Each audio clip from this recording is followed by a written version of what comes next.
Good evening. Good evening and welcome very, very much to Conversations, where we're pleased to welcome to the program this evening Martin Mayer. And Martin Mayer, has, most of you in the audience will be aware, has written voluminously on many, many subjects in terms of the American world society, all the way from the Metropolitan Opera to bankers and lawyers, and now more recently has come up with the book Making News about the television industry, which we want to talk about, or the news industry, excuse me, we want to talk about this evening, and we're very pleased to welcome to the program Martin Mayer. Nice to be here. Thank you. I wonder if you might share with us, you've had, as I say, an eclectic interest, and you've been writing now for, maybe you could go back and look at your own life a little bit. We got into I've the been writing since I was in 4th grade. All right, but I've been writing in a professional, freelance kind of way and so forth. And yeah. Well, I got out of college in '47. I got a job with a newspaper, and I wrote unsuccessfully for a while, and got other jobs. In 1954, I had sold a novel, and I had sold a nonfiction book that grew out of an article I'd written for Esquire. And my late wife and I packed up and went to Europe for a year. When we came back the end of 1954, I went looking for a job, and nobody had a job, but lots of people had assignments. And from November '54 on, I've been making a living by my wits. In a almost freelance kind of yes, way. Yeah, it's one doesn't like the word freelance, but that's what it is. It's been different periods produce different ways of making a living. In the 1950s and early 60s, one made a living out of magazines, and one wrote books. Then in the 60s, I began doing a lot of work for foundations and foundation reports, and books run through this as a thread. And then in the 70s, what you got for books went up quite considerably. What you got for magazines did not. Began doing some speaking. In general, I made a living with words. Well, and this changes according to the economic patterns of the period. Right now, though the magazine prices have begun to come up somewhat, it's true that in constant dollars, a magazine like the Saturday Evening Post in the 1960s, or Life in the 1960s, paid 3, 4, 5 times what you can get from any magazine now. Interesting. It's the nature of the economics of these media, that horrible word. Plus, of course, the fact that you've got a lot of people who will write for magazines for not very much money. And therefore you get into the question of whether you get prestige or whether you get cash for things. And they have to be subject things that you're interested in. You've been interested yourself, aficionado. I'm interested in lots of things. You apparently are. Opera, for instance. You've been interested in a personal way in opera. Interested in opera for more than 40 years.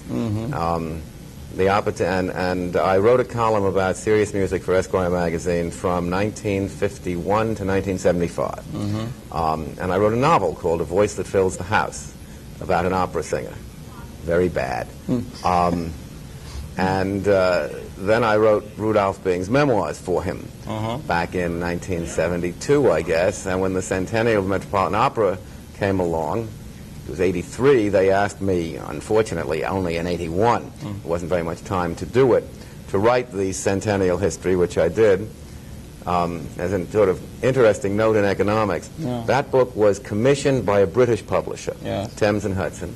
It was issued here by Simon & Schuster, which won an auction with Thames and Hudson to be the U.S. publisher that did it. It was printed in Japan by Dai Nippon, because in 1982 and 1983, the dollar was so strong that you could get quality print job, and it's a beautiful print job. Nothing to do with me. It's a beautiful print job.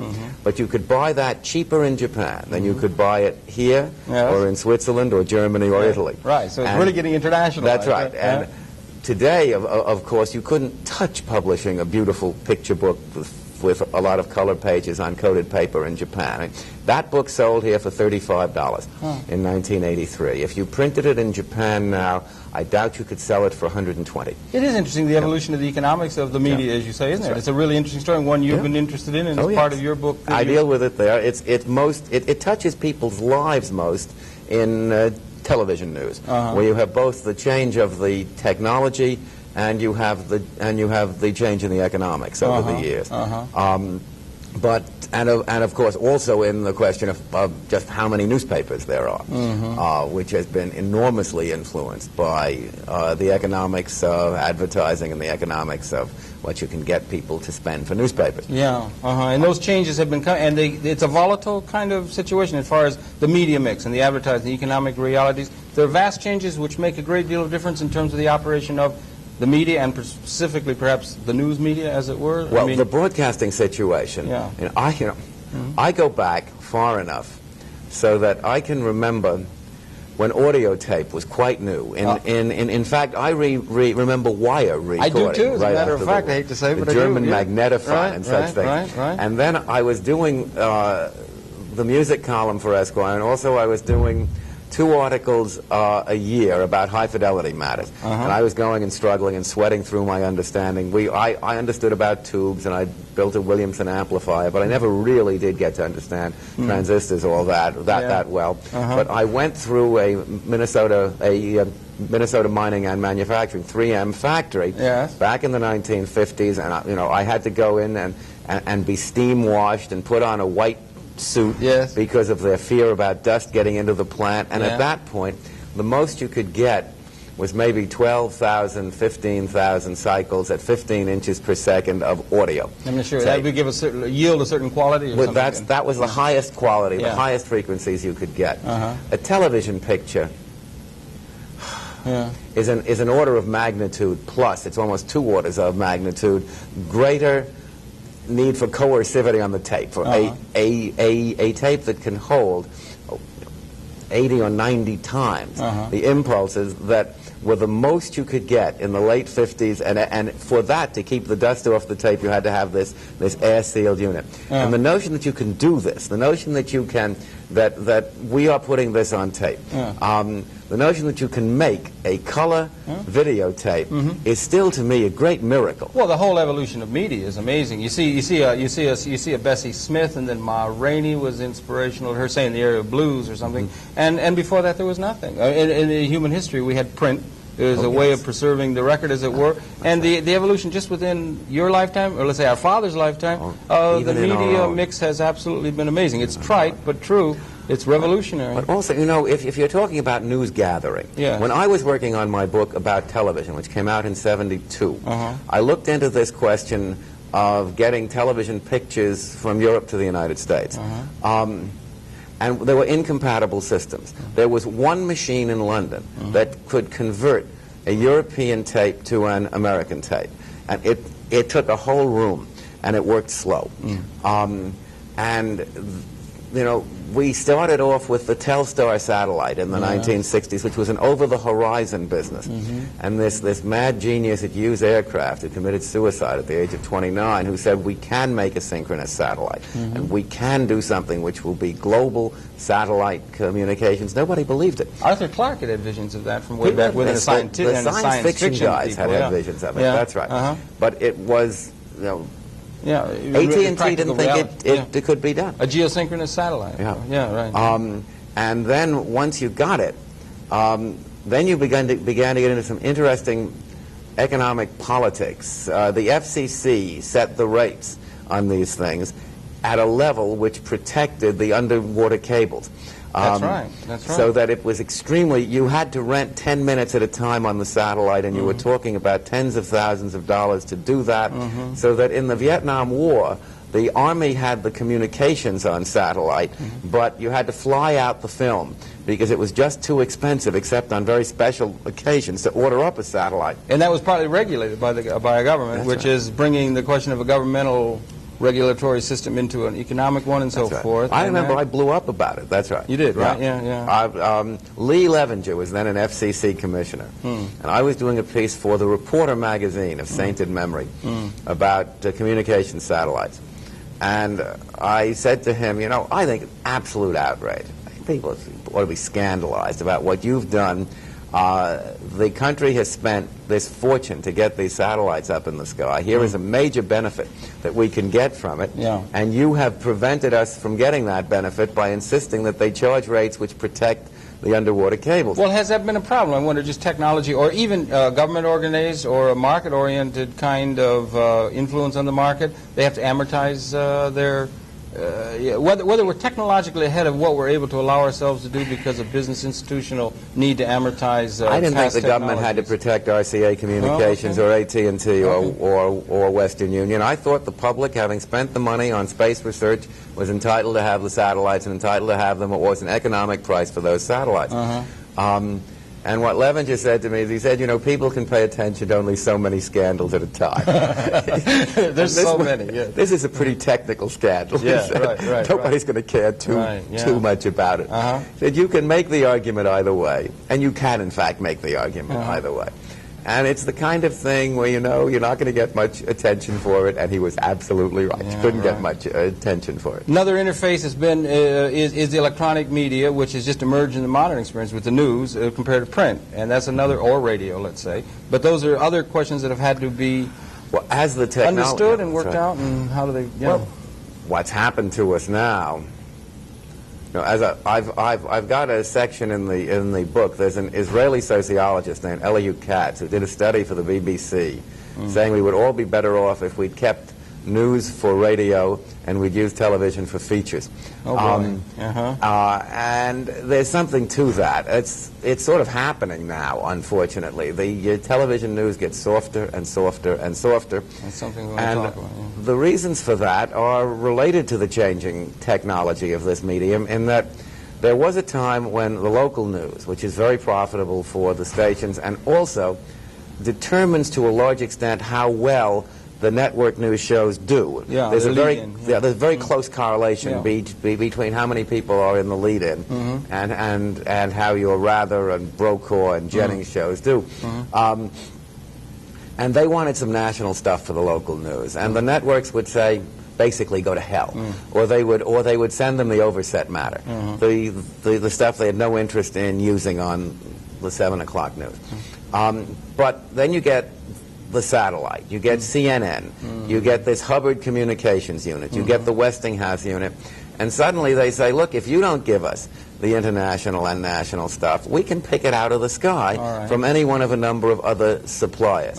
So now the networks have to make available some of their best footage, and indeed some of the voiceover that goes with it, which they would previously have kept for the nightly news show. It's now on the local stations. So the guys who were producing the nightly news show say, gee, what do we have that's ours? They've already said it, right? They've already... The things that we would have featured and would have stressed have already been on the local show. So you get this development of softening. I think softening is really the only word that you can use. And you get... there was always historically in broadcast news something called a closer, which we sort of sent them away smiling. And one of the things that the people who produced these shows had to search for every night was the closer. Well, now you get more closers, and they move further and further into the show. And every once in a while you get a really good hard news piece. But television didn't grow up on hard news. Television grew up on available light. And then you had a brief window when the technology enabled them to cover much more than they'd been able to cover before. You know, there was one of the worst train wrecks in U.S. history occurred the same night that the Robert Kennedy cortege train with Robert's body on it was moving through the country. And it occurred about 10 miles from where the television people were gathered to show a small town in Pennsylvania waving goodbye to Bobby Kennedy. And they couldn't get to it. It was 10 miles away. You had to lay wire in those days. You couldn't just go to a satellite. You had to have hookups. So they were really restricted to what you knew in advance you could cover. And then in the 70s, there was this brief period when they were really much freed up. And then it closed off because of the economics and what the local stations could do. But back to that idea about radio being good, news, the Israelis' idea that radio being news, television being a different kind of medium with pictures and so. Do you think that the softness of the news, which is emerging in marketplace terms, has to do with the visual component? Marshall McLuhan used to call television a cool medium, and that it's a different kind of experience with the pictures than no question, it's a the different hard experience. Or the radio. You know? I've never been very happy with Marshall McLuhan or with the hot and cool business, but there's no doubt it's a different experience.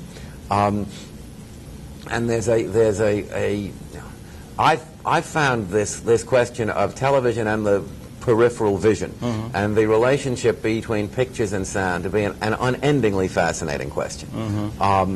I've written about it now one way or another for 20 years, and I have not got in my own mind what I would consider a firm position that doesn't change when I read what somebody else has written about it. Well, you got an open mind, yeah.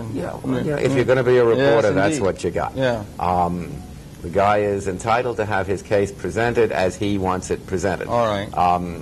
And if you're going to be a reporter, I think it's important not to have very deeply held opinions in the areas where you do report. And my experience, I must say, over the years that I've done this work, and I've met a good fraction of the people who are the major reporters of the time, is that relatively few of them, in fact, have very strong political or ideological positions. They're professional reporters, and they're viewing it in a sort of objective. The objectivity is you certainly have to try for it. It's a very boring argument about whether people can be objective or not. It's been going on for a long time. Not very much new or interesting to say about it. The answer is that you've got to be, if you disagree with somebody, you've got to have the habit of mind of being interested in why he believes what you think to be wrong. All right. And interested enough to want to present it. I find that most of the people I run into covering stories are in fact people whose general mindset, when they find somebody who believes something they think is nutty, they're curious. Why do they believe that? And perfectly willing to communicate it. And indeed, it's one of the reasons that people get suckered, and the media get suckered, because they do indeed present what is presented to them. And most of them would say that's their function. Some wouldn't, but most would. Some would say that is. And the role of the media, the Fourth Estate, the media, the press is one. The First Amendment addresses itself to that of our Constitution and so forth. The role of the press is a very special one in terms of the operation of the society, do you think? Or is the press in and of itself, the press will monitor, as it were, establishment, business, governmental interests and so forth in an objective, detached way? Or the media, large entities tend to become part and parcel of that establishment that they would have been seen by the Founding Fathers to be mediators of, if you understand, or watchdogs of, or something. Where does it fit in?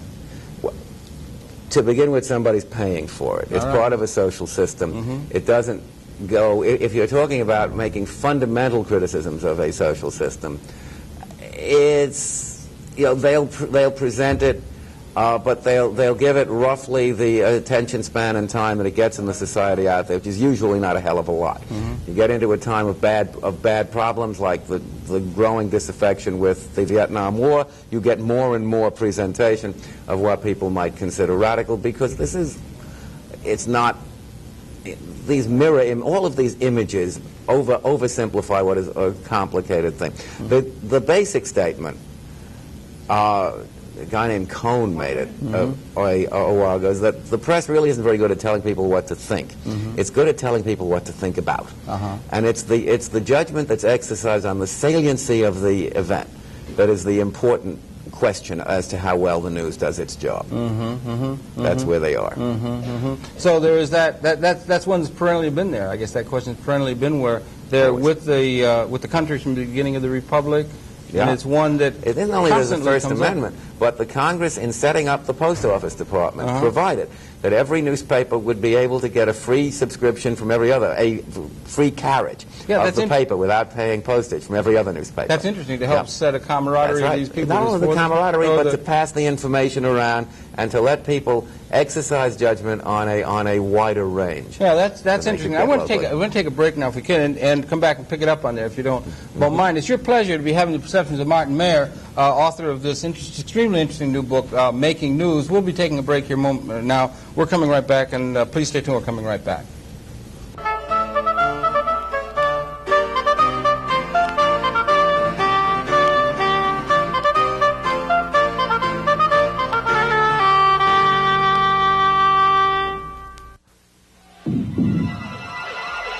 How do you find out when an administration is corrupt?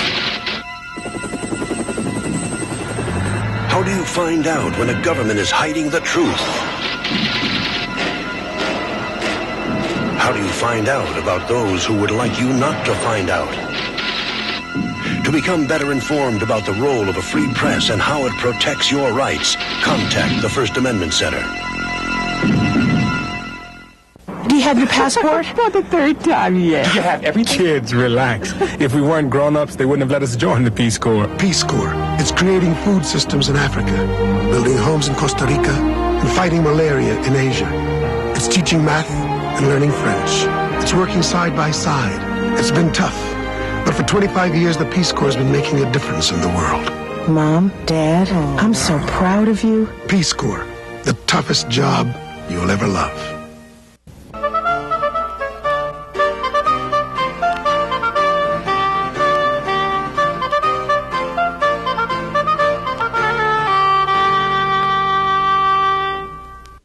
Back again with Martin Mayer, and this question of the relationship of the press or the media to the society in general is one that's intriguing, one that's come up in a number of cases recently. There's a special role that the media does perform, and the relationship of the people within the broad news entity and so forth in terms of the is there a special objective role that they do have, and it's one that perennially it's coming up in terms of the general discussion of the society? You have to think about what it is that people pay attention to and care about. Right. You take a service like Dow Jones News Retrieval, where you know for sure, it's not just a matter of surveys, what it is that people want from it. What buttons do they push to pull up what information? Right. It's a special community, so 40% of them pull up the stock quotes. The next most popular thing is the movie reviews, which argues either people are playing Trivial Pursuits or that they're thinking about what they want to watch that night. Because there's a whole book of the old stuff. You got a certain amount of stuff on sports scores. Weather is a big deal in the news. The great bulk of what's covered by news operations is stuff that everybody knows you have to cover. And most of that is meter readings, as Bertrand Russell used to say. There's not terribly much judgment. There may be judgment as to how prominently you want to portray this meter reading as against the other. Then you get a whole range of things where, in fact, you have initiative. We have this horrible phrase, investigative reporting, that is around. But you're going out and you're trying to dig up something. And that's important. That's important because it concentrates the attention of a community that might not think about this subject on what it is that you've found. And the judgment that is exercised in deciding what subjects you should cover that way, that's very important.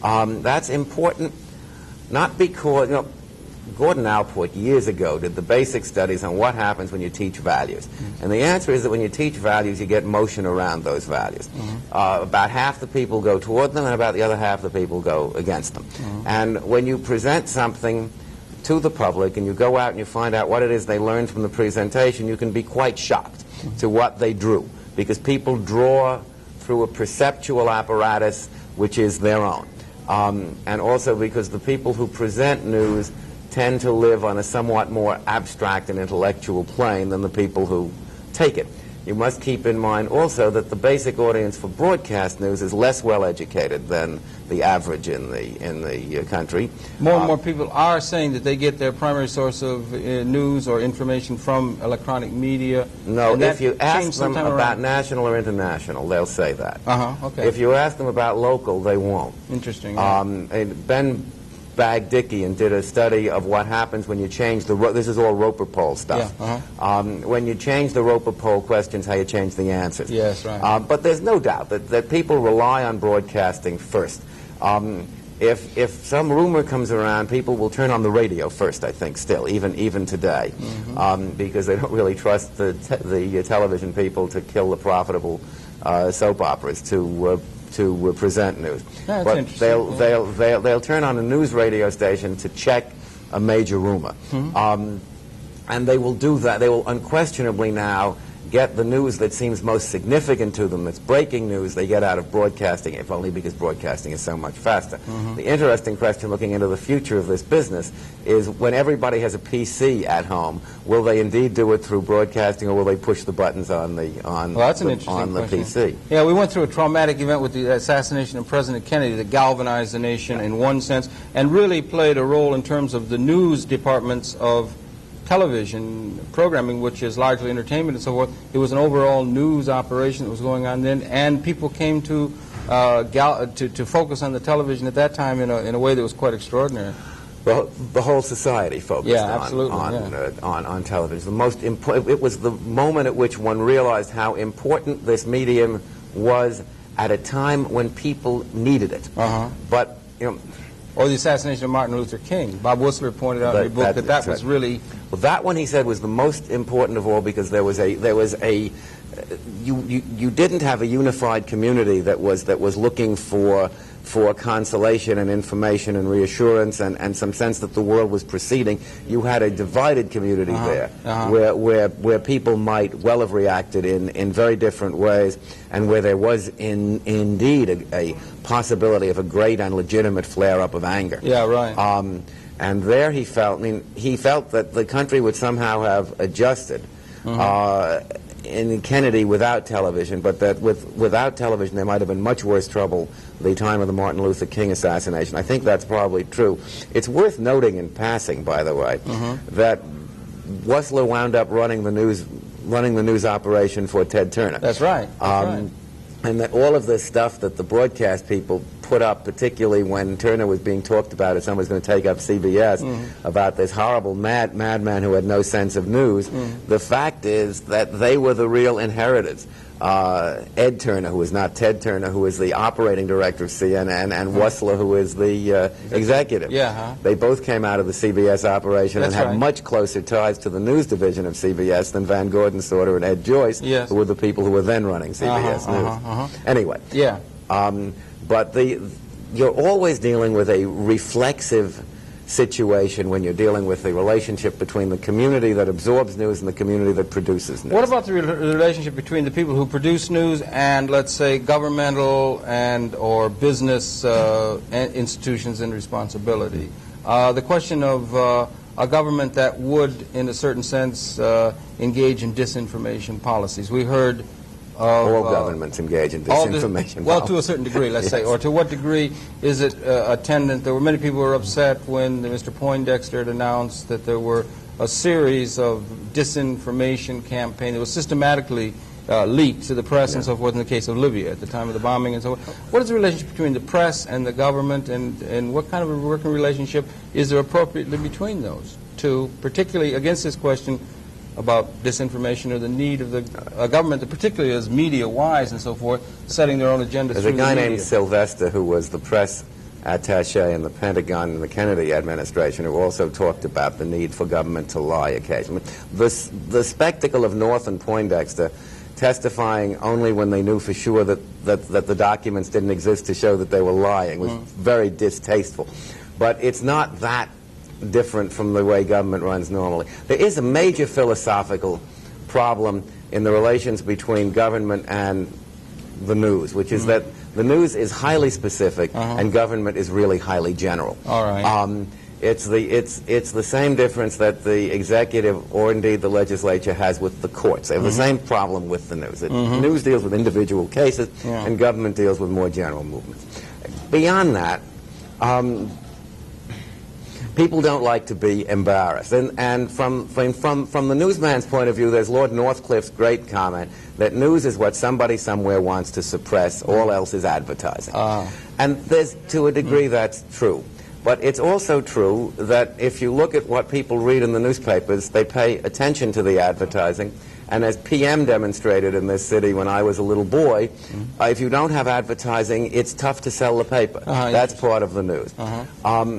And people want a conduit in the press and on broadcasting that brings them what it is the government thinks they ought to know. They also want somebody to be asking questions about what the hell is going on here. The press is not it is supposed to serve as a conduit. It does serve as a conduit, and it's also supposed to say, to bring, not to say on its own, but to bring in people who have some reason to know that the government is not telling the truth. Yeah, yeah. Is the press generally becoming more or less, about the same, influential in terms of the overall operation of the society? Well, there's no question that politically it's much more influential. All right.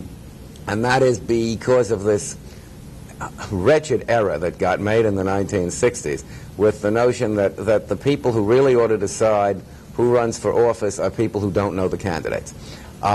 Once you make that decision, then you have a very, and you are no longer going to rely on a convention, you're no longer going to rely on professional politicians, you're no longer, then the judgment of character can only be made now through the press to the public.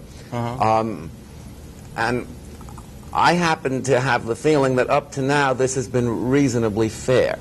That the Gary Hart that had to drop out was the real Gary Hart, and the Joe Biden that had to drop out was the real Joe Biden. That you don't by any means catch all the people who are faking things, but by and large, when the indication on television and the press that somebody is faking it catches hold with the public, the judgment is probably correct. Somebody's faking it. If somebody is captured by television and radio, if I may, we once did an interview with a prince, Saudi Arabian prince, and we did it as a media experience. We had an interview. You have a certain effect by seeing the television picture of him.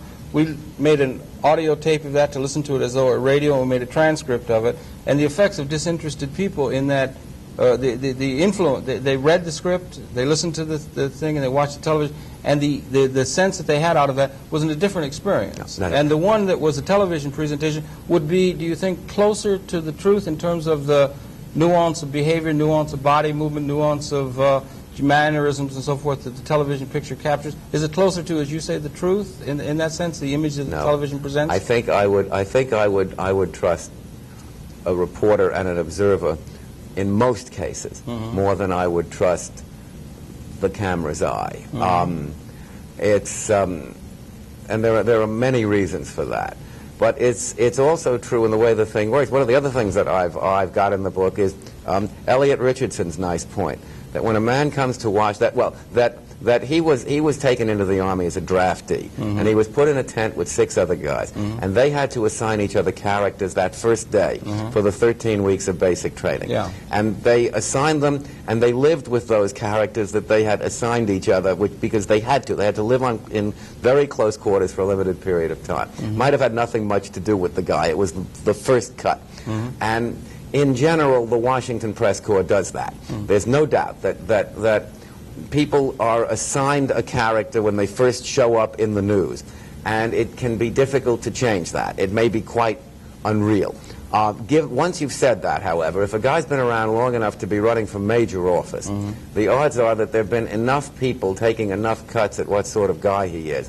And even when you get things, that are terribly unfair, like the Muskie business in New Hampshire, the fact of the matter is, everybody knows whoever worked for Ed Muskie, or knew people who worked for Ed Muskie, that's a very difficult human being. And to the extent that the public got the notion that they had a rather unstable person there, that's not necessarily false.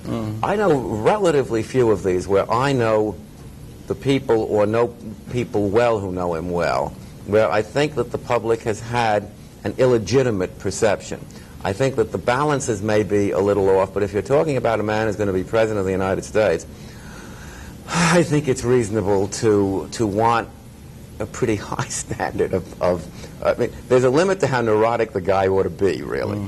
And if what the television people are doing is saying to you, watch out, this guy has some flake in him, I don't think that's an unreasonable thing for them to be doing. The idea of a literate culture, a print-oriented culture, which is the tradition of the institutions and the mindset of many of the people that we're growing out of in one where increased electronic communication, increased television, increased visual image and so forth, that perhaps the younger people are associated with and so forth. But there's a greater trust of those traditional media, reading in some depth and serious consideration, whereas the television image is seen as image and is seen as a surface kind of flashing of image and so forth, isn't to be trusted in an objective sense so much as is the solid print.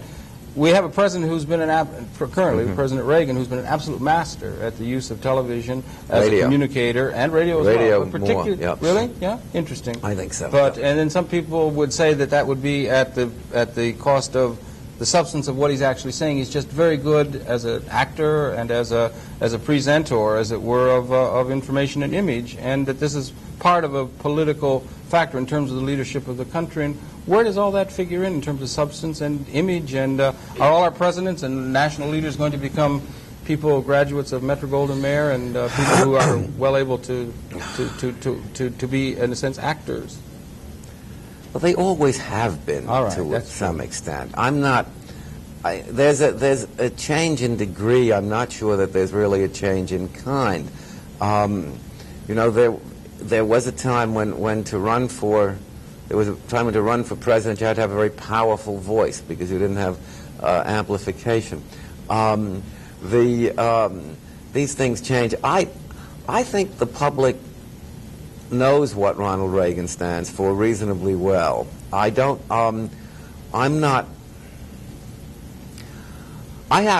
not think he could win. I think in 1980. I was not, I mean, early on, obviously as the campaign went on, he could. I think he lacked certain requisites for the job, but I also began to feel, and I met him a couple of times when I was on the President's Commission on Housing, and watched that in a way, in a non-intellectual way, he had an understanding of the job which was probably greater than Jimmy Carter's understanding of the job. And the whole notion of what it means to preside, to be a president, is something that he was instinctively comfortable with, in part because there weren't that many things he understood that well. And I think there was a basic problem. What's going to go down in the history books about Ronald Reagan is that he was a lazy president, like Coolidge, like his hero.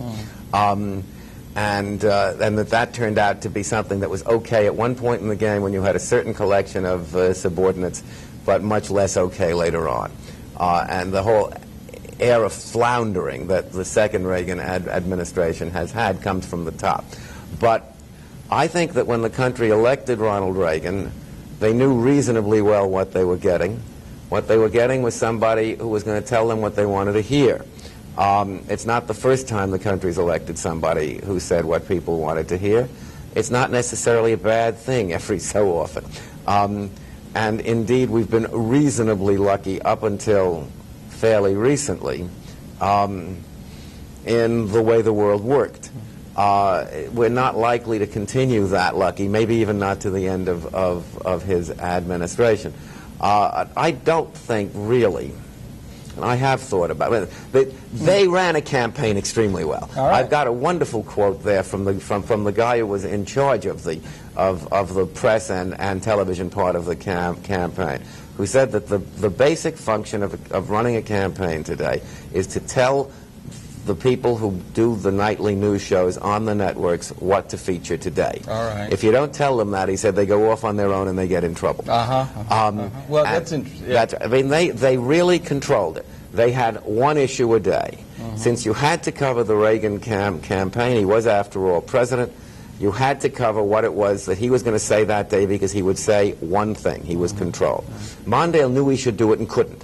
Mondale just temperamentally couldn't say only one thing in a whole day. He couldn't give 10 speeches, all of which had one thing, so that the networks could not... The Reagan people never gave the networks an opportunity to make a choice among different things that the president was saying. The Democrats not only couldn't keep Mondale from spreading around and also from answering questions. They were very good at keeping Reagan from answering questions. They couldn't even keep from treading on Mondale's toes and having people like Tip O'Neill make statements that might take Mondale's time. Now, if you're talking about the professional organization of a campaign and whether that makes a difference finally, I guess it makes some.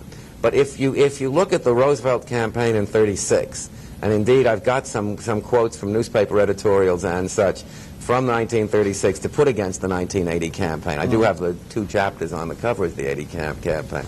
It's not a hell of a lot different. Really? No. Not a hell of a lot different. And you know, phrases like "this generation has a rendezvous with destiny" are not much more meaningful than the garbage Reagan has spouted. It's part of a president's job to make phrases like that. Sorensen made just abominations for Kennedy over and over again, which people now accept. It was another. Kennedy was a very, very well-received figure and image in terms of the television served him well. Do you think? I mean, some people the television seems to serve well. Others, perhaps some people are very thoughtful, and so what the television image that is projected is not. Some people are favored by the television, and the television is increasingly, though, through time. Roosevelt obviously wasn't there, but is increasingly becoming the factor of major importance in terms of decision makers, governmental, and even to the degree of private sector entities that want to have their say and influence in terms of shaping national consciousness. Maybe. No? I think the wind has an influence on the tide, but the tide is there whether the wind is there or not.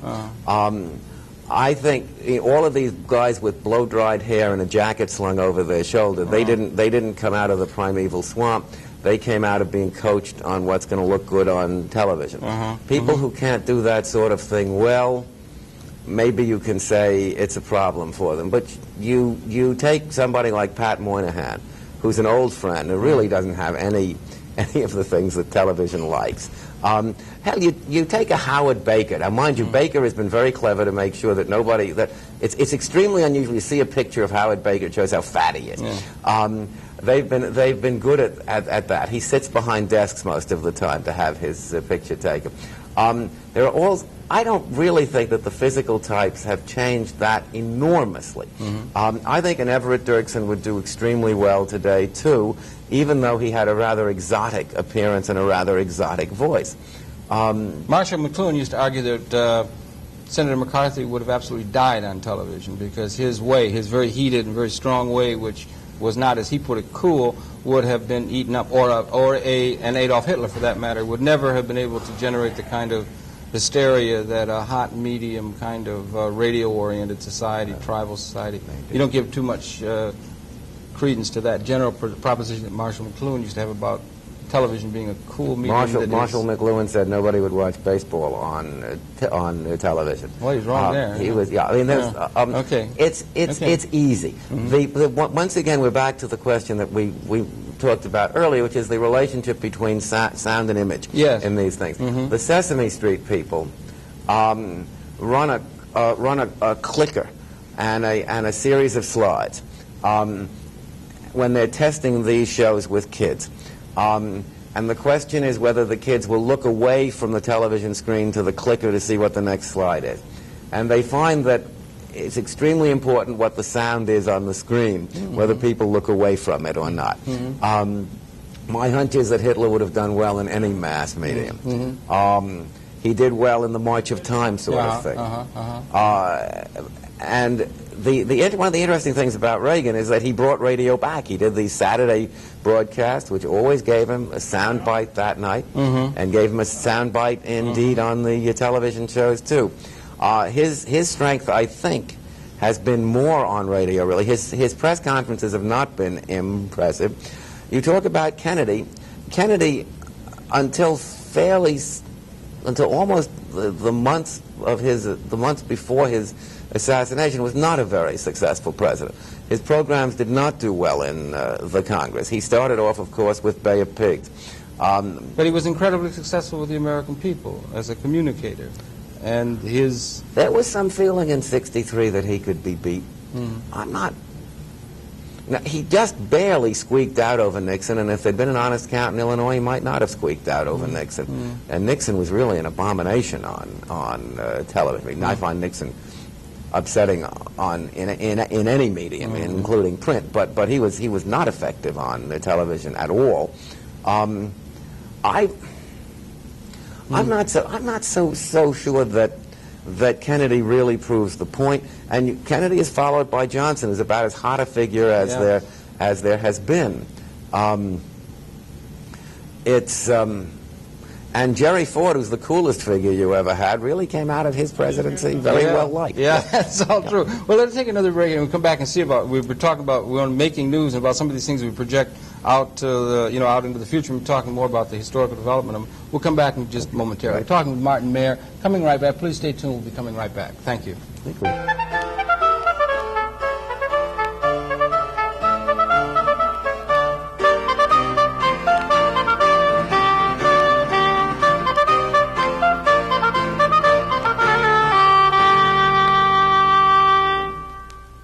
In our country, where physical illness gets the most advanced medical treatment, a disease that affects 35 million Americans goes virtually untreated. Why don't you just get up and pull yourself together and snap out of it? The disease is mental illness, a disease that's often misunderstood, so its victims wind up neglected, isolated. There is nothing more I can do for you. But mental illness can be treated once you learn to see the sickness. For an informative booklet, call the American Mental Health Fund. There was a time when an 18-year-old couldn't vote. A time when there was no meaningful way for young adults to express their opinions. What changed that? The 26th Amendment to the Constitution of the United States.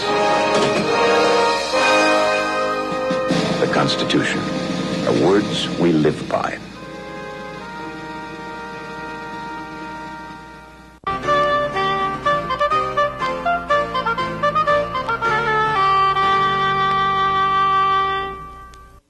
Back again with Martin Mayer, and these influences, the media influences, the various electronic, print media, and so forth, up until the time that we find ourselves. What do you see in terms of the future relationship between the various media as reporting upon, let's say, political and broader events in the future as we move ahead? Relative importance of the electronic media and the print media as we begin to look ahead. Well, it's an open question whether television is going to be able to adapt to a situation where the news has already been given in headline form by the local stations, by the cable stations, where people are not going to tune in the 7 o'clock news with the feeling I'm going to find out what happened today. They're already going to know what happened today. Now, Daniel Boorstin made a comment a long time ago about the difference between the 19th century and now. That in the 19th century, Papa came home from church and picked up the Sunday paper and looked at it, and he'd turn to his wife and say, "Martha, not very much happened yesterday." And today he picks up the Sunday paper. This is when there were still a lot of papers. Boorstin's book is 30 years ago now. And he throws it in the corner angrily and says, "This is a lousy newspaper." There is a demand from the society that the world be made very entertaining all the time. And on the other side of that, you have Thoreau's observation that most people lead lives of quiet desperation. So that people look out from themselves to find amusements, to find entertainments. They find a lot of them in news. There is an inescapable entertainment referent in it. Now, the responsibility upon the people who produce the news and deliver it is that they must, to some extent, be reflexive of the interest of the community they serve, or else nobody will pay attention to them. All right. But they also must have a sort of judgment from their experience, from professional training, that people don't have professional training newspaper people are no more professionals than bankers are. No, you don't have to have a license. You have to have a license to be a barber, but not to be a reporter or to be a banker. But there is a sort of body of behavior that goes in through the pores, if you're any good at this business, which enables you to say, "Damn it, that's interesting. Want to know something about that."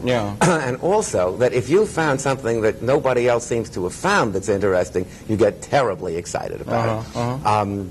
I mean, I'm working on a book about markets now, and I can't keep from going back to Chicago. Because what's happened in Chicago in the 1980s, in terms of the development of the market economy, has not really been reported on at all well.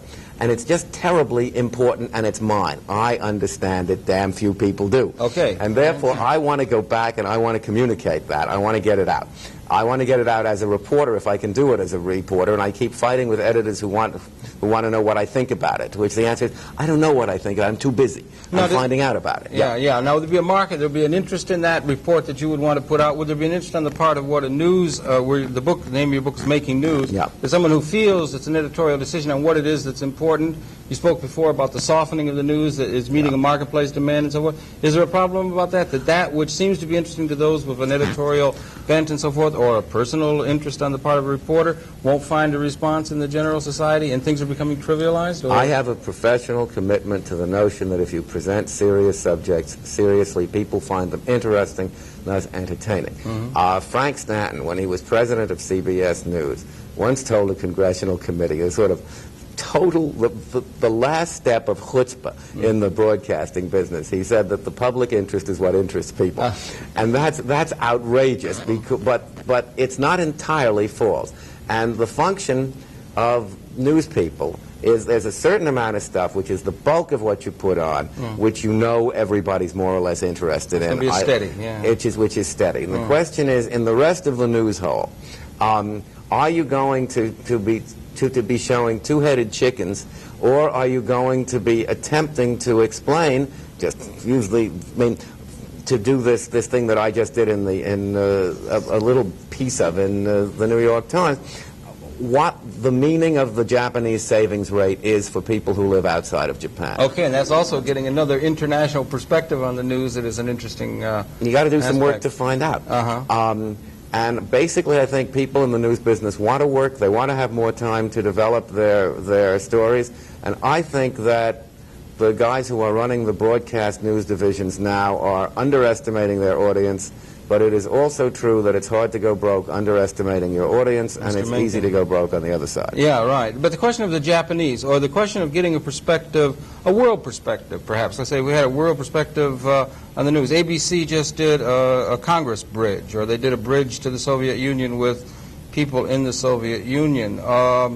There's a fellow here in New York who has brought the signal of established Soviet television that could be brought onto cable vision systems here, that it's other people's perceptions of the news other than that of the people who make up the United States as a society, as it were. Or do you think there's a part to be played for an increased international component of the news, or views of the world seen by others other than those who are within the society itself? No question there's a part. There's no question it's worth doing. It's going to be difficult to sustain people's interest, if only because the apparatus through which you filter your perceptions is going to filter out much of what's in there.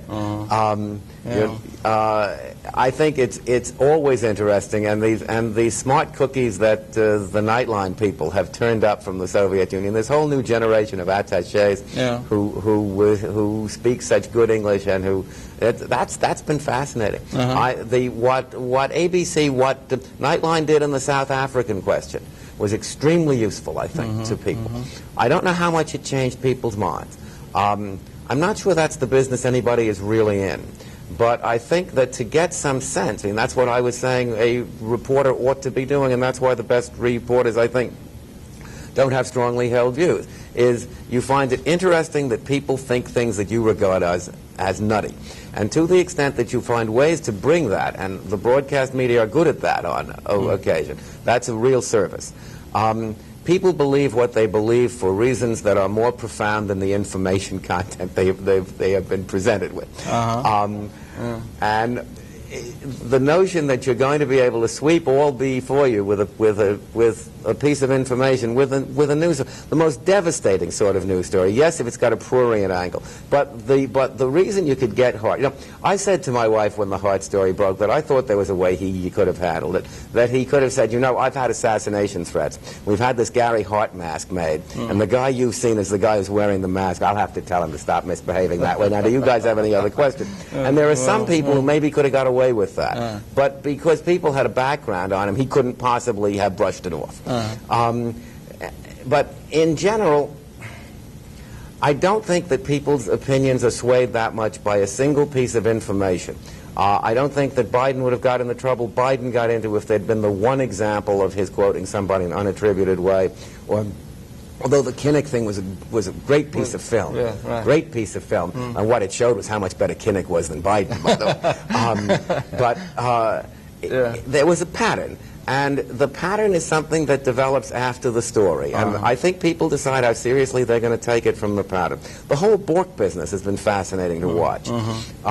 This whole process of having congressional hearings, being able to brought gavel to gavel and so forth, and the extension of that reality out into society is something that is very interesting and very often watched. North, Bork, some of these things are watched by considerable numbers, and that's an interesting process that could be extended. The North thing was very interesting. And agricultural hearings could be seen in the Midwest, and I mean, well, C-SPAN does that. C-SPAN is lovely. Not very many people watch it.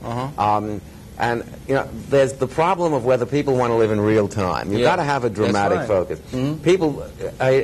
And you have that in an interesting way as a reporter. I won't use a tape recorder on interviews.